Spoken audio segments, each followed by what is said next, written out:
Kung napanood niyo yung story ko tungkol kay Ole Ole, alam nating lahat na siya pa din ang pinaka nakakatakot na campus ghost na alam natin.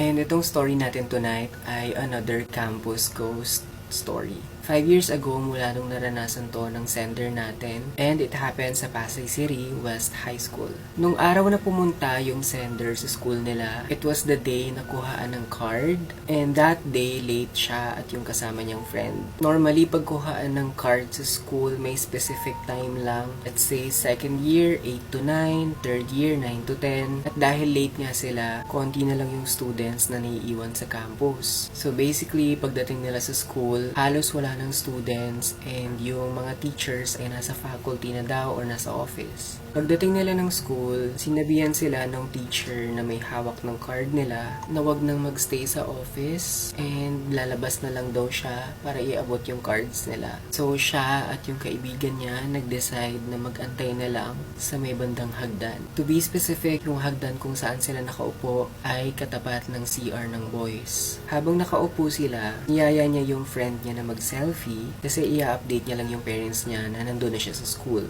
Fast forward, habang nagsuscroll siya sa gallery kasi she wanted to post the photos or the selfies, isa sa photos na nakuha na niya ay medyo disturbing and unusual than the other photos. Yung nakita niya sa photo ay parang babaeng nakatalikod, matangkad, mahaba yung buhok, and ito yung photo na nakuha na nila.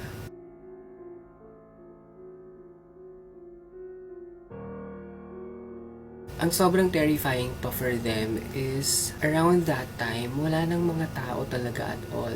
Sa buong floor na yon wala na ring tao. And the strange thing is, nasa harap sila ng CR ng lalaki. So how come na magkakaroon ng babaeng matangkad na sasama sa photo nila? Sa takot nila, napakwento sila sa mga kaklase nila. Surprisingly, almost everyone pala, wala lang nag-open up. Pero may nararamdaman pala talaga sila sa comfort room na yon, which is located sa lumang building and nasa dulo ng second floor. Binabanggit nila na some of them, paggagamit ng banyo na yon, minsan maririnig nila na pumubukas mag-isa yung mga cubicle kahit wala namang tao. Most of the time then, pag gumagamit ka ng cubicle, you would feel na parang laging may nakatingin sa'yo sa taas or sa mga siwang ng pinto. After ng encounter nila na to, halos wala nang gustong magbanyo sa specific comfort room na yon. Up until now, isa pa ring malaking tanong sa kanila, is it really an entity yung sumama sa photo? And they even heard rumors na may namatay sa banyo na yon. For some of you, this story might not be too spooky. Pero personally, even back in college and in high school, I am really terrified sa mga comfort room ng mga campus. And I think kahit anong story pa ng mga ganitong encounter, basta tungkol sa mga comfort room, especially ng mga campus, it would always terrify me. But my main question is, sino kaya yung babaeng nakatayo sa likod nila?